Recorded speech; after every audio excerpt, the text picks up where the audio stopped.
아주 큰 연못에 아들 청개구리와 홀로이신 어머니가 살고 있었습니다. 이 아들 청개구리는 이 어머니의 말씀을 전혀 듣지 않습니다. 그리고 그 대신 이곳저곳 돌아다니면서 말썽만 피우는 아주 개구장이었습니다. 홀로 계신 이 어머니는 이 아들이 무척 걱정이 되었습니다. 어머니는 아들에게 저쪽 언덕에 가서 놀아라 라고 하면 이 아들 청개구리는 물가에 가서 놀고 옵니다. 윗동네를 가라고 하면은 말을 듣지 않고 거꾸로 아랫동네로 내려갑니다. 이것을 하라 그러면 저것을 합니다.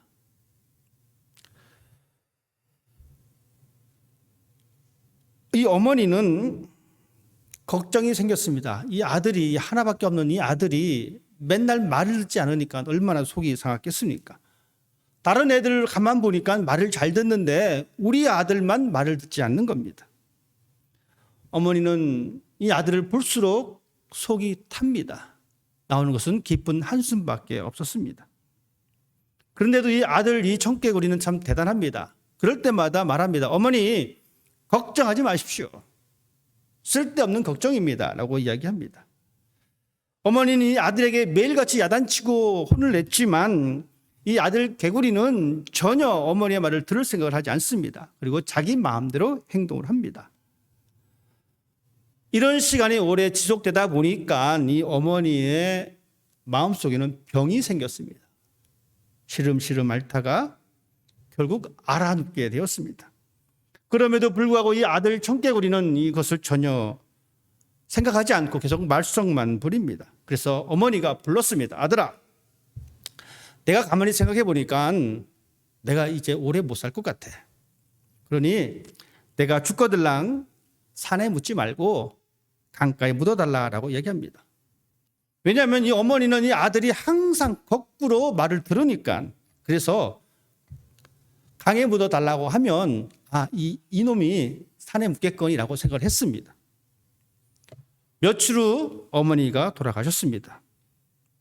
어머니가 돌아가시자 이 아들 청개구리는 울기 시작합니다. 그동안 엄마 말을 안 들었던 것이 너무 속상하고 마음이 아팠습니다. 내가 엄마 말 안 들어서 어머니가 돌아가셨어. 아들 청개구리는 이제 그동안 했던 자신의 모든 행동들을 뒤돌아보면서 반성합니다. 그리고 다짐합니다. 그래, 내가 그동안 엄마 말을 안 들었는데 이번만큼은 꼭 엄마 말 들어야지.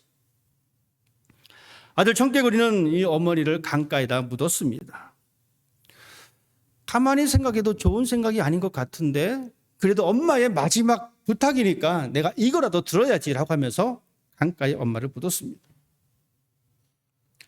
며칠이 지나서 그 지역에 비가 내리기 시작합니다. 큰 비가 내렸습니다. 큰 비가 오다 보니까 어떻습니까? 강물이 점점 불어납니다. 아들 청개구리는 이 어머니의 무덤이 걱정이 됐습니다. 그래서 그 강가에 가서 혹시나 이 무덤이 쓸려갈까 봐 노심초사 울기 시작합니다. 그래서 이 청개구리들이 비가 오면 그렇게 우는 것 같습니다. 이 엄마 말을 그렇게 듣지 않았던 이 청개구리, 어머니의 마지막 부탁은 들었습니다. 여러분, 마지막 부탁을 외면하지 못했던 청개구리. 그래서 유언이 가지고 있는 힘이 참 큽니다. 마지막으로 하는 말 좀 제발 들어달라라고 하셨을 때 여러분 어떻습니까? 우리는 그 말을 더 생각하게 됩니다. 그리고 그 말을 들으려고 합니다. 마지막으로 말하는데 다시는 이렇게 하지 마라고 하면 어떻습니까? 우리 아이들도 이건 심각하구나 깨닫습니다. 우리 어른들도 마찬가지입니다. 마지막으로 경고하는데 하지 마라고 하면 어떻습니까? 하고 싶어도 잠깐 움찔거립니다. 그리고 안 하려고 합니다. 마지막으로 부탁하는데 라고 하는 표현을 쓸 때는 어떻습니까? 꼭 그것을 하라라는 이야기입니다. 오늘 본문에도 바울은 그런 표현을 사용하고 있습니다. 내가 마지막으로 말을 하는데, 영어 성경에는 finally라고 기록되어 있습니다. 즉 에베소서를 다 기록하면서 이제 바울은 말합니다. 이제 내가 마지막으로 얘기한다. 이 말은 무슨 말입니까? 이게 정말 중요하다라는 이야기입니다. 정말 중요한 것을 강조하기 위한 표현이기도 합니다. 이런 관점에서 우리가 읽은 이 에베소서는 바울이 전한 마지막 부탁입니다. 바울은 에베소 지역에 있는 교인들에게 편지를 하면서 하나님을 믿는 사람들의 올바른 신앙생활에 관한 이야기를 하고 있습니다. 그리고 영적인 어려움을 극복하는 것이 필요하다라고 말하고 있으면서 그는 말합니다. 하나님의 능력으로 강한 사람이 되십시오. 이제 내가 마지막으로 여러분에게 부탁합니다. 하나님의 강한 사람이 되십시오. 라고 말하고 있는 겁니다. 그런데 강한 사람이 되기 위한 조건이 있습니다. 아무나 강한 사람이 되는 것이 아닙니다. 강한 사람이 갖추어야 할 자격이 있습니다. 바울은 말하기를 여러분 세상적으로 강한 사람이 되는 것을 원하지 마십시오. 여러분 영적으로 강한 사람이 되십시오 라고 말하고 있습니다. 그렇다면 영적으로 강한 사람이 되기 위한 조건이 있는데 그 조건이 바로 하나님의 전신갑주를 입는 겁니다. 오늘 11절 말씀입니다. 마귀의 간계를 능히 대적하기 위하여 하나님의 전신갑주를 입으라. 이 표현을 여러분 쉬운 성경으로 읽으면 이렇습니다. 사탄의 악한 속임수에 넘어가지 않도록 하나님의 무기로 완전 무장하시기 바랍니다. 사탄의 속임수에 넘어가지 않도록 하나님의 무기로 완전 무장을 하라라는 이야기입니다. 여러분, 무턱대고 완전 무장을 하라라고 하면 기분 좋게 따라할 사람이 없습니다. 왜냐하면 이 완전 무장을 하면 자유롭지 못합니다. 내가 하고 싶은 것 마음대로 할 수가 없습니다. 여러 가지 제약이 많아서 불편합니다. 그렇기 때문에 많은 사람들은 완전 무장을 하는 것을 좋아하지 않습니다. 물론 완전 무장이 필요한 것은 알지만 가만히 생각해 보니까 굳이 지금? 라고 하는 생각이 들 때도 있습니다. 내가 완전 무장하지 않아도 사는데 지장이 없기 때문에 당장 해야 할 이유를 모릅니다. 나중에 필요하면 그때가 가서 하면 되지 라는 생각을 갖게 됩니다. 우리 아이들이 있습니다. 우리 은서가 이제 중학생인데 부모님은 은서에게 요구하는 요구사항이 있습니다. 공부죠. 공부해. 공부하지 않고 책 읽지 않고 매일같이 유튜브를 본다거나 하면은 부모님은 당연히 이야기합니다.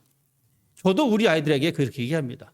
하라는 공부는 안 하고 맨날 이제 핸드폰 두고 있으면 툭 내뱉는 말이 공부해라는 것입니다. 그런데요, 보십시다. 내가 왜 공부해야 되는지 이유를 모르면 진짜 공부가 싫습니다.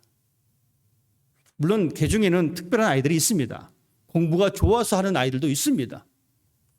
그런데 부모님들이 아이들에게 공부해, 책 읽어라고 하는 이야기는 어떠한 경험에서 나타난 거냐면 살아보니까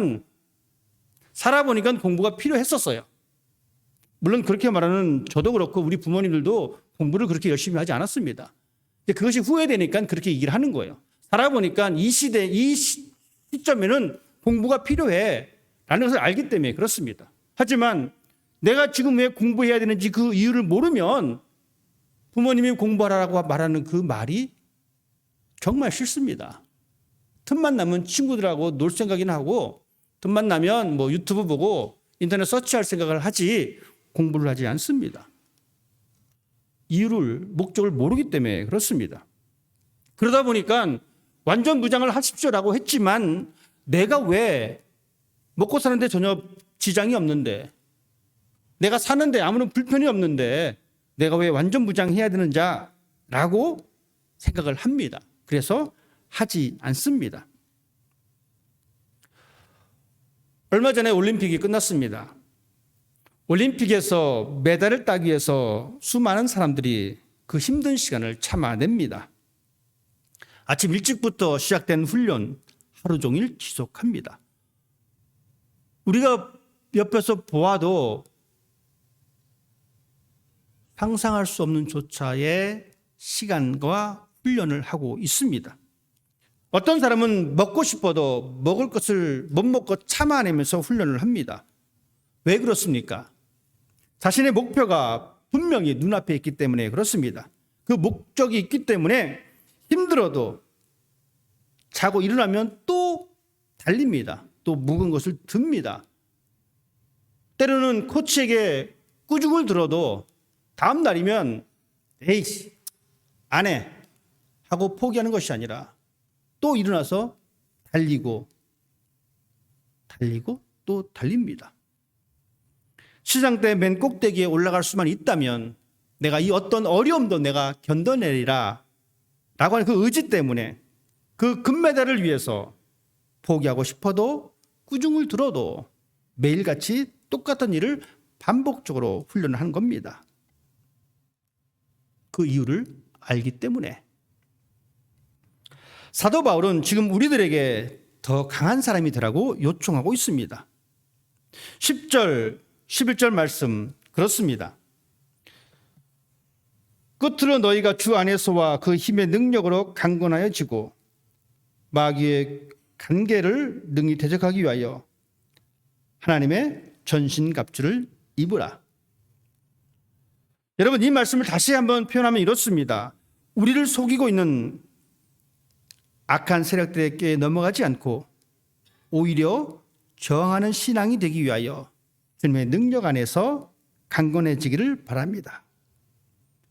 이제 우리가 완전 무장을 해야 할 이유가 분명하게 밝혀졌습니다. 여러분, 마귀의 간계란 것은 아주 지독한 표현입니다. 속임수보다 강한 것입니다. 음모보다 더 강한 표현입니다. 그 정도로 악한 세력은 우리가 흔히 상상할 수 있는 이 보통의 생각보다 더 치밀하고 구체적이고 강력한 힘을 가지고 있습니다. 이런 강한 세력들은 광명의 천사로 우리에게 다가오며 이 세력은 하나님의 능력조차도 모방하면서 다가옵니다. 여러분, 그렇기 때문에 이단이 많은 겁니다. 하나님의 말씀을 교묘히 사용하고 그 능력을 흉내냅니다. 여러분, 그 능력이 나타난다고 해서 모든 것이 하나님의 능력이 아닙니다. 사탄도 그 능력을 나타냅니다. 어떤 것이 진짜인지, 어떤 것이 정말 하나님의 사람인지 헷갈릴 때가 정말 많이 있습니다. 어떤 것이 하나님의 능력인지, 어떤 것이 사탄의 능력인지 헷갈릴 때가 참 많이 있습니다. 사람들을 속이려고 철저하게 다가서서 하나님으로부터 멀어지게 하는 그런 능력을 가지고 있습니다. 여러분, 이렇게 한번 생각해 보십시다. 나에게 커다란 재물이 생겼습니다. 은퇴하고 회사에서 퇴직금을 받아서 큰 돈이 생길 수도 있고요. 아니면 부모님에게 큰 재산을 물려받을 수도 있고요. 아니면 정말 복권이 당첨돼서 일확천금을 얻어서 부자가 되었습니다. 그런데 그렇게 돈이 갑자기 많아지면 이상하게 아주 특출난 사기의 능력을 가지고 있는 사람이 주변에 달라붙습니다. 처음엔 그 사람이 사기꾼인지 모릅니다. 매너도 정말 좋습니다. 말도 진짜 청산유수 같이 잘합니다. 외모도 호감형입니다. 저처럼. 아닌가요? 온갖 입에 말린 말로 그 사람을 속이기 시작합니다.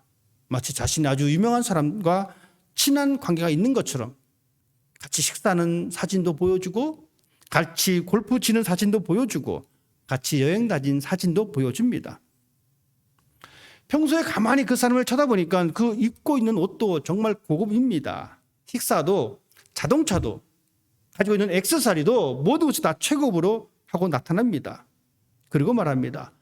내 말대로 투자하면 너도 나처럼 될 수 있어. 이 사람을 믿기 힘듭니다. 그래서 그 주변 사람들을 가만 보니까 그 주변 사람들이 그 사람을 정말 칭찬합니다. 이런 시간이 지속되어지고 만남이 지속될수록 어떻습니까? 의심이 변하여 확신이 됩니다. 그리고 그 확신이 든 그 순간부터 자신이 가지고 있었던 그 돈은 슬금슬금 사라지게 됩니다.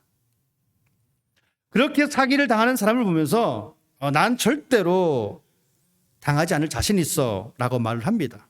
나는 세상을 잘 알고 나는 똑똑하고 나는 많이 배웠기 때문에 나는 속지 않아. 난 예외다 라고 말을 합니다. 하지만 어떻습니까? 속이려고 작정한 사람에게는 그 사람은 한낱 먹잇감밖에 되지 않습니다. 속이려고 철저하게 달려들면 속을 수밖에 없습니다. 여러분, 속지 않으려면 두 가지 방법입니다. 둘 중에 하나입니다. 속지 않기 위해서는 첫째, 돈이 없어야 합니다. 둘째, 속이는 사람보다 더 똑똑해야 합니다.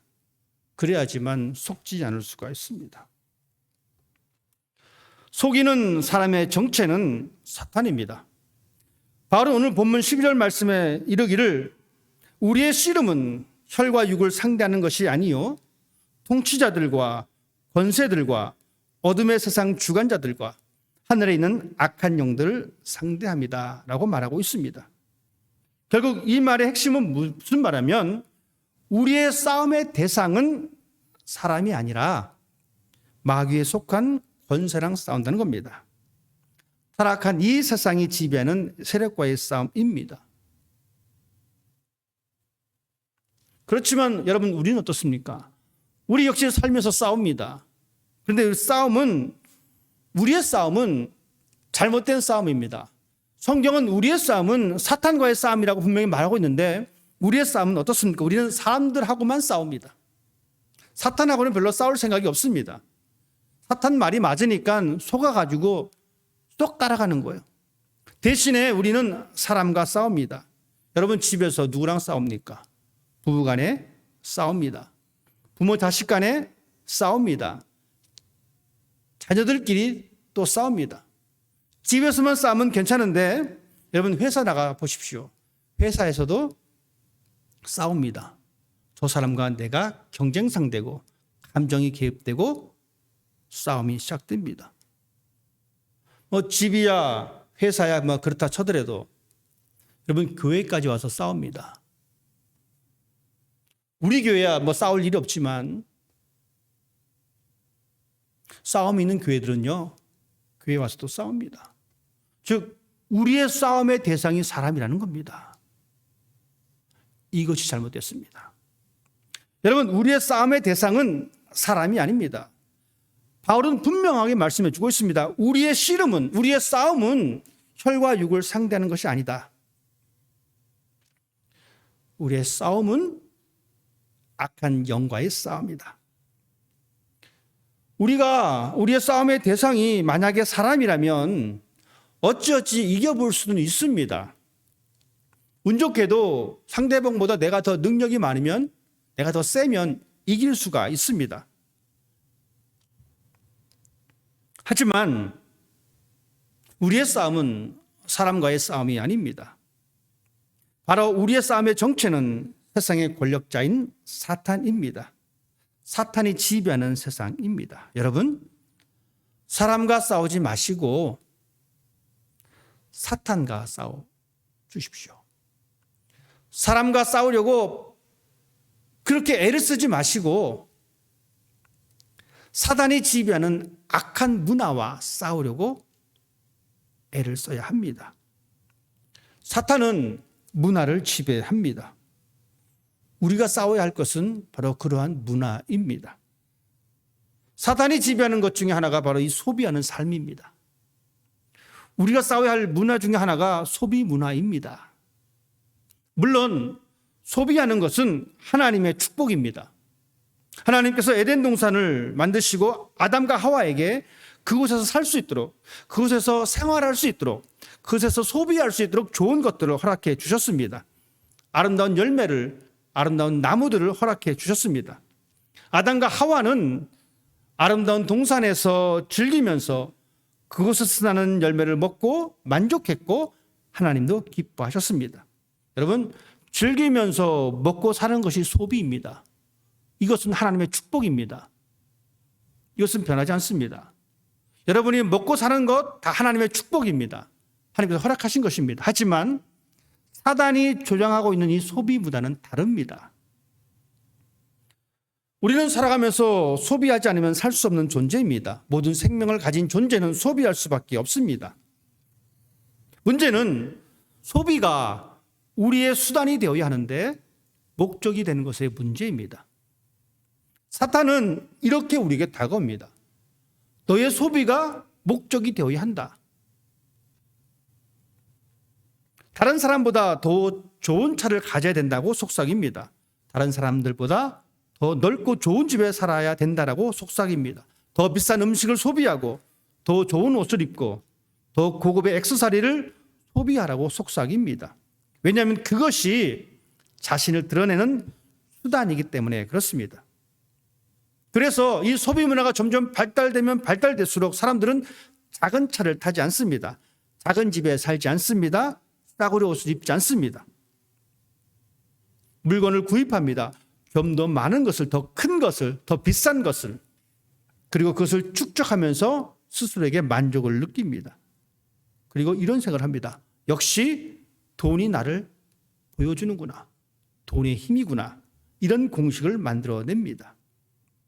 더 좋은 차를 얻기 위해서, 더 좋은 주택을 갖기 위해서 집착하는 그 모습, 그리고 그것을 통해서 다른 사람을 판단해버리는 그 모습, 이것이 바로 사탄이 조장하는 소비 문화의 어두운 모습입니다.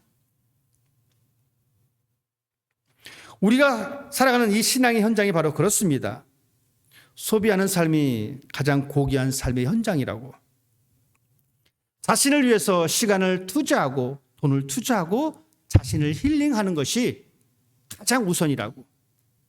끊임없이 우리를 부추기고 우리로 하여금 세상의 가치관에 함몰되게 만들어 버립니다. 이런 세상에 우리는 살아갑니다. 하지만 우리는 이 소비 문화를 거부할 힘이 없습니다. 우리는 연약한 존재입니다. 돈이 곧 힘이라고 하고 하는 이 시대 정신에 맞서 싸울 용기가 우리에겐 없습니다. 그렇기 때문에 사도 바울은 우리에게 말씀하고 있습니다. 우리가 싸울 것은 혈과 육이 아니라 이 세상을 주관하는 통치자들과 권세자들과의 싸움이라고 말합니다. 여러분, 우리가 상대는 그리 호락호락한 상대가 아닙니다. 물론 몇 번은 이긴 것처럼 느낄 때가 있습니다. 정신 바짝 차리면 이길 수 있다라고 착각이 들 때도 있습니다. 그렇기 때문에 그럴 때마다 우리는 스스로에게 대견스럽다라고 생각합니다. 내가 이렇게 사탄을 이겼어라고 대견스럽게 생각합니다. 내가 신앙으로 좀 성숙했나 보다 이렇게 생각할 때가 있습니다. 하지만 조금만 힘을 쓴다라고 해서 극복하고 물리칠 수 있는 상대가 아닙니다. 그냥 작은 막대기로 물리칠 수 있는 상대가 아닙니다. 나의 노력이나 내 지식이나 내 지혜로 감당할 수 있는 상대가 아닙니다. 이 시간 제가 여러분에게 협박하려고 겁을 주려고 하는 말이 아닙니다. 바울의 걱정을 그대로 여러분에게 전해드립니다. 우리의 상대는 공중곳에 잡은 그 사탄의 세력은 인간의 역사 동안 함께하였고 그래서 우리의 연약함을 가장 잘 알고 있습니다. 이런 상대를 이제 알았으니 그 상대에 맞게 대응을 해야 합니다. 그 상대에 맞게 훈련을 하셔야 합니다. 그리고 그 상대를 이길 수 있는 것을 준비해야 합니다. 왜 그렇습니까? 왜 우리가 싸워야 합니까? 왜 준비해야 합니까? 14절 말씀에 기록된 대로 악한 날에 쓰러지지 않고 싸움이 끝난 후에도 굳건히 서기 위해서 우리는 훈련해야 합니다. 준비하셔야 합니다. 우리의 신앙이 물러나지 않으며 쓰러지지 않으며 승리의 노래를 부르기 위해서는 그것에 합당한 모습이 필요합니다. 그것이 바로 사도 바울이 말하고 있는 하나님의 전신갑주입니다. 하나님의 무기로 완전 무장하는 것입니다. 오늘 본문 14절부터 17절 중에서 그렇게 말씀하고 있습니다. 그런즉 서서 진리로 너희 허리띠를 띠고 의의 호심경을 붙이고 평안의 복음이 준비한 것으로 신을 신고 모든 것 위에 믿음의 방패를 가지고 이로써 능히 악한 자의 모든 불화살을 소멸하고 구원의 투구와 성령의 검 곧 하나님의 말씀을 가지라. 여기에 등장하는 단어들 여러분 어떻습니까? 허리띠, 호심경, 이것은 가슴을 보호하는 보호대입니다. 신발, 방패, 투구, 칼. 여러분 이런 단어를 떠올리면 생각나는 사람이 있습니다. 바로 군인입니다. 로마의 군인들이 착용했던 군복들입니다.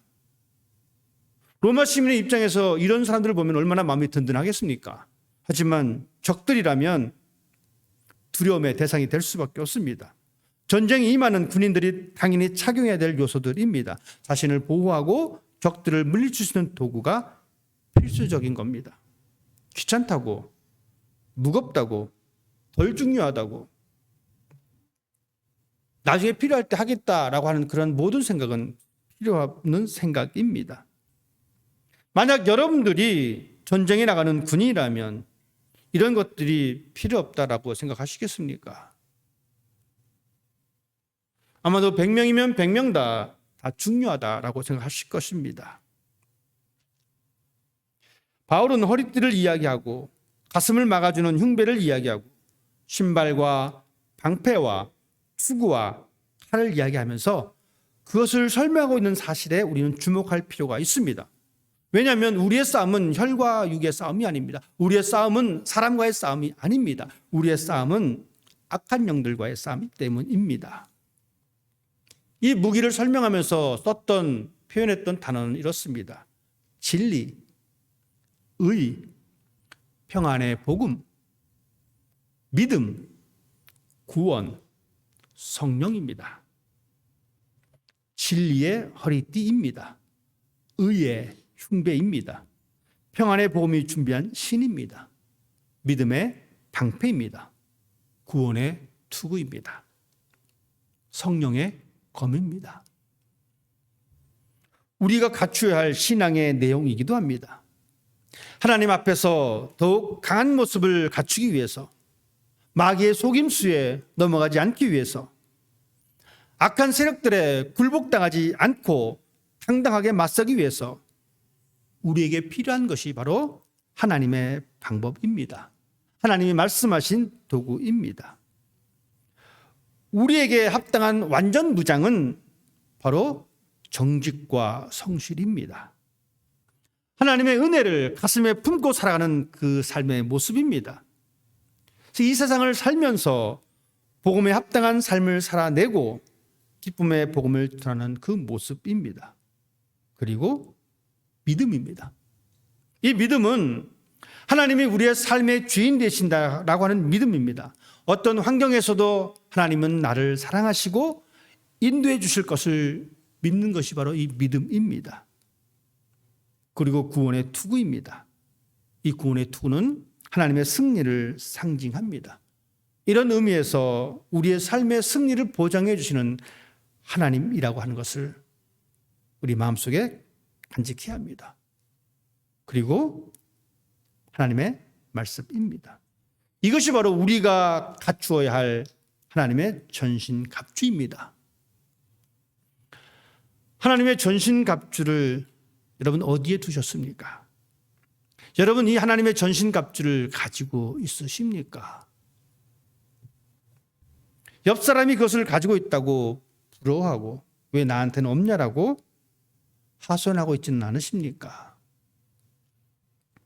영적인 싸움은 다른 사람이 대신해 줄 수가 없습니다. 제가 여러분을 대신해서 싸워줄 수가 없습니다. 부모님들이 자녀들을 대신해서 싸워줄 수도 없습니다. 이것은 마치 천국에 가는 것과 같습니다. 부모의 신앙에 의해서 천국에 갈 수가 없습니다. 오직 하나님과의 자신과의 관계 속에서 결정되는 것입니다. 바울은 마지막으로 부탁하고 있습니다. 언제 다시 만날지 알지 못하기 때문에 마지막으로 말하기를 여러분 제발 하나님의 전신갑주를 입으십시오. 이런 바울의 간절한 부탁을 외면하지 말기를 바랍니다.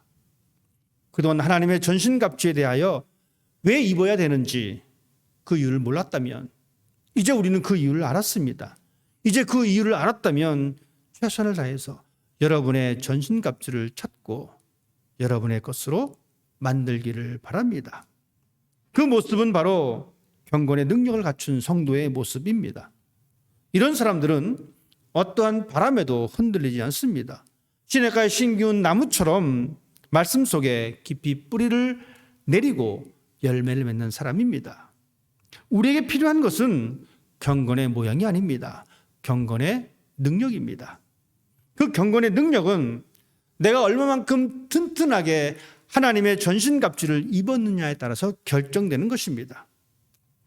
하나님의 전신갑주를 입고 악한 세력을 무력화시키는 삶이 되기를 바랍니다. 비록 우리의 육신은 연약하지만 그리스도와 더불어 승리를 선포하며 앞으로 전진하는 성도의 삶이 되기를 바랍니다. 다양한 형태로 우리의 믿음을 흔들어 놓는 세상에 살고 있습니다. 우리가 상대하는 세력은 결코 만만한 상대가 아닙니다.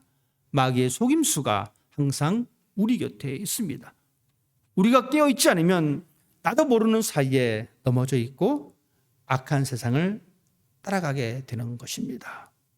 그렇기 때문에 하나님은 바울을 통해서 강력하게 말씀하고 있습니다. 우리 주님이 주시는 능력 가운데 강건한 삶이 되라고 전하고 있습니다. 그 삶을 살기 위해 하나님의 전신갑주를 입으라라고 말씀하고 있습니다. 바울의 유언과 같은 말에 귀를 기울입시다. 그리고 승리하는 삶이 되기를 바랍니다. 승리의 면류관을 받고 기뻐하는 삶이 될 때 그래서 우리는 하나님께 영광 돌리는 삶을 살아갈 수가 있습니다. 여러분 자신만의 멋진 전신갑주를 입고 그 능력으로 살아가는 여러분 되시기를 주님의 이름으로 부탁을 드립니다. 기도하겠습니다.